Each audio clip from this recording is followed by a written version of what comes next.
Hi guys, my name is Lydia Van Sant and I just wanted to share my experience of my FFS surgery. FFS stands for Facial Feminization Surgery, and it's a combination of a bunch of different procedures all wrapped up into one in order to feminize the face. So just because my FFS was 10 different procedures doesn't mean that yours would be 10 procedures too. Your surgeon might suggest you only get a few things done for your FFS, or they might suggest more. It's all tailored around the patient and the surgeon. In order to get this surgery, I had to drive from Tampa to Palm Beach with my roommate Raven, who was the best and took care of me the whole time. We had to stay in an Airbnb for 7 days, and I'm so happy with where we stayed. It was really expensive, but it was a really comfy place. And I think that's important for the recovery because you don't want to be stuck in some dingy place. You want to be comfortable. We went to see the doctor the day before the surgery and we discussed a bunch of what was going to happen. In Palm Beach, and as you can see on our left, we have Dr. Mardirossian's office. He will be doing my facial feminization surgery tomorrow, 5:30 a.m. I'm terrified. I had a CT scan and I took my before pictures, and then we went to our home for the week. It was so important to me that I still looked like myself after everything was done, but just a more subtle, feminine version of me. And that's exactly what they did. That night I was so nervous, so nervous. It all felt so unreal. I genuinely never felt like the day was gonna come, but it did. At 5 in the morning on the 10th, we left to go to the hospital. I was all hooked up, and within an hour, Dr. Mardirossian was there. The nurses pushed my bed back to the OR, and it literally felt like I was in a spaceship. It was so bright in there, and there were all these crazy tools, and it was just insane. Last thing I remember before I was out for 12 hours was the nurse saying that she was gonna give me something to help relax me. I asked her what it was called, and all I remember was Dr. Mardirossian saying, "We call this the good stuff," and I was out.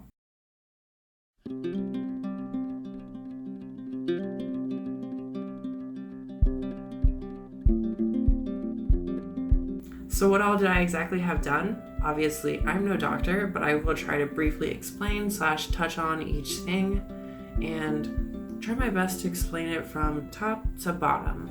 So the first thing that I had done was a scalp advancement / hairline lowering. For the hairline, you can see in the side, you have some recession here. You have great hair, but there's a recession, and the hairline is on the high side. So what I would recommend in this case is advancing the hairline to about an inch forward, and then moving this side here in, so it closes this gap in between. This triangle gets closed. I had a pretty considerable sized forehead, and what they did was cut from this side of my head, from here, all the way over here. They took a spatula-like tool and separated the area between my skin and skull, and they pulled it up, and then they pulled it forward, and they sewed me back together. So we made the incision around the hairline, and then the incision transitions in the hair on both sides, fight to reach right above the ear. And then this flap gets developed off the bone, taken off the bone and advanced forward. This one gets advanced up, and from the overlap of the two, we remove the forehead skin, and that's your scalp advancement. So the reason why they do this is because men have a forehead of about 7 centimeters above the eyebrows to here, and men start having an M shape. Women usually have a forehead of about 5 centimeters from their brows with a flush oval shape. And that's exactly what this procedure created. Because there was a ton of teeny tiny incisions here when I was put back together, hair will eventually grow from this area, and it's gonna hide the scarring a lot more. And it's gonna fade with time, so I'm not too worried about it. The second thing that I had done was forehead contouring. So essentially, I subdivide the forehead in 3 portions. The central portion, where we shave the bone, but we also set it back in. so it's nice and smooth. Okay. Number 2, and then we use 2 small titanium plates to keep the bone piece in place. Okay. Then what we do is we shave the orbital rims so they're not so prominent, so your eyes are not so deep set. And then the other thing is we shave the bone on the sides. And by doing all this, he created this fleshness that you see from the forehead down to the nose. So what we do is we remove this bony overhang, we flatten this completely so it's nice and oval, and here we shave also. And then this contributes to a feminine forehead look. When we close and we advance the hairline, we also raise the eyebrow at the same time. The third thing that I had done was the brow lift. The fourth thing was cheek implants. I had no idea that these even existed until he suggested them to me. And I place them right directly onto the bone, and I fix them down with a small titanium screw. And this is all done through the mouth, so there's nothing that you can actually see, feel, or anything. It's just part of your bone. So he went up and he screwed in some medium-sized, like that big, silicone implants in order to make my cheeks a bit bigger. The fifth thing that I had done was a rhinoplasty. I'm sure most of you know what that is. It's reconstruction of the nose. If there's anything that I'm super happy with, it's this. First of all, decreasing the distance between the dorsum of your nose, which is the top portion of the nose, this edge here, and the face. The nose has to be smaller. Yes. Number 2, it has to have a small, like a delicate scoop, because that's very feminine. The tip has to be reduced and turned up, and also the nostrils have to be made smaller. The sixth and seventh thing that I had done was a lip lift and a lip augmentation. The purpose of the lift is not so much the volume, but to show the upper 4 teeth, because that's the sexiest thing. That's very, very attractive. Once that is accomplished, you can add some more volume. So the 2 things work together, so to speak. He also did a dermal fat graft and took the skin from either my forehead or my nose. He filled my lips very slightly. The 8th thing is my jaw. My jaw was shaved down quite a bit. And men usually have a wider jaw, whereas the female jaw generally comes to a point. So he took off like a lot of my bone. The 9th thing was my chin. So this was kind of a unique procedure. In order to get a smaller, more rounded chin, he cut the bone into a T shape, and then he shaved down those 2 fragments. I brought in to meet in the middle. So okay, wait, you cut right here and then you brought this Yes. in. And this gives me a much smaller and rounded chin. And the 10th thing that I had done was a good old tracheal shave, which he did by going through this carefully hidden placed incision between the vertical and the horizontal portion of your neck. I just go a touch above it, so people can't see it when people look at you. And then through that little incision, I go down, I dissect and isolate this cartilage here.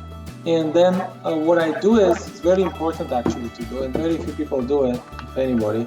But what I do is I visualize where the vocal cords attach to the back of the tracheal shave, because it's very important to do that, so that once I remove the cartilage, I don't affect the voice. Mm-hmm. So I don't remove any cartilage that's at the level of the vocal folds or underneath. I just remove anything that's above. When I came somewhat to, I was completely zombified. Apparently I had ripped off my bandages when I was in my recovery room, and the nurse had to put these cloth mittens on me, and I freaked out. They didn't take them off until the next morning because they said I kept trying to take my bandages off while I was asleep. I just briefly remember chiming in and crying and yelling, and my lips were so dry I could barely drink any water, and I was just dead.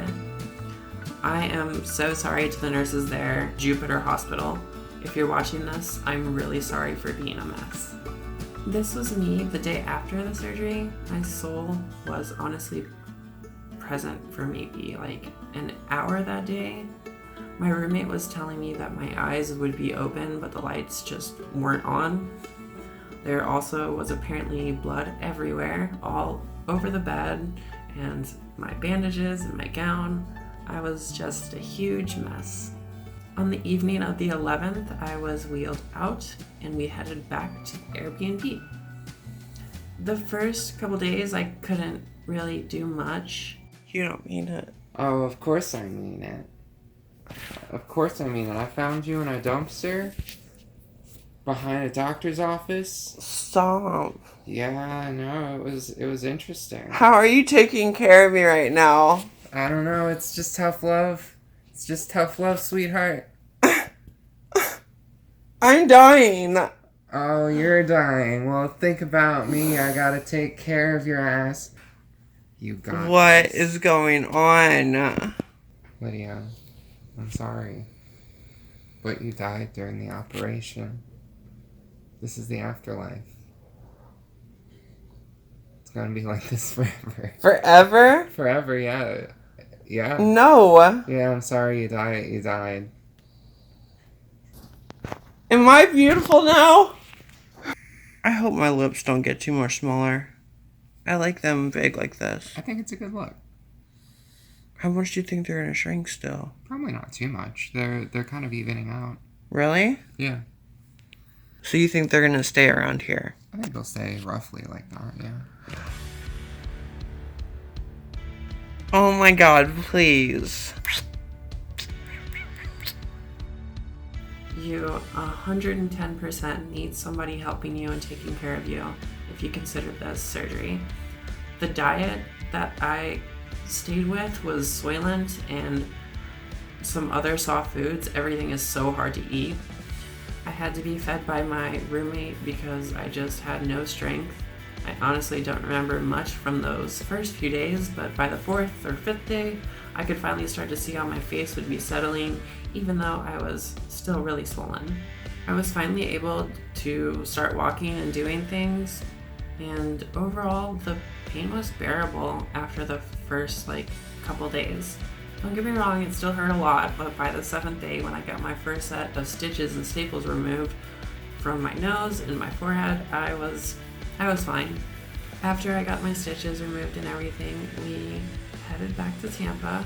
It was a very, very long drive, and on the 7th day I could finally stop wearing my bandages during the day, and I was so happy. I probably shouldn't have done this, but I put on a little makeup and I was just really swollen and I didn't care. I am on my way home. Today is the 7th day, and as you can see, a lot of the swelling has gone down and a lot of it's actually covered up, but they took out the stitches today, and yeah, this is what we got right now, and I am very happy with it. So happy. I couldn't stop looking in the mirror at the new me. It was unreal.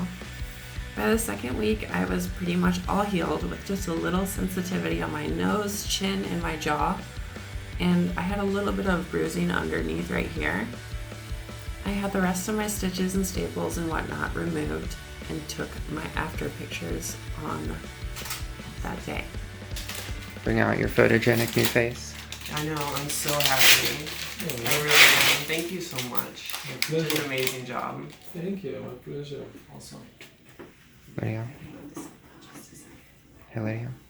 Eyes open. Oh, thanks. What? In front of everybody. I'm sorry. I figure it's better to let you know now Better than late afterward. than never. So, we just finished in Dr. Mardirossian's office. It was my last visit, and he removed the last part of my stitches on my forehead. Which brings us up to now. Honestly, couldn't be happier. I'm so happy with the surgeon that I chose, Dr. Mardirossian. They were all so nice and respectful, and they really have changed my life for the better. I hope you guys enjoyed this video. I'm not used to doing stuff like this, but please like, subscribe, and all the other things that YouTubers say. Maybe I'll make something else in the future. Alright, thanks. Bye.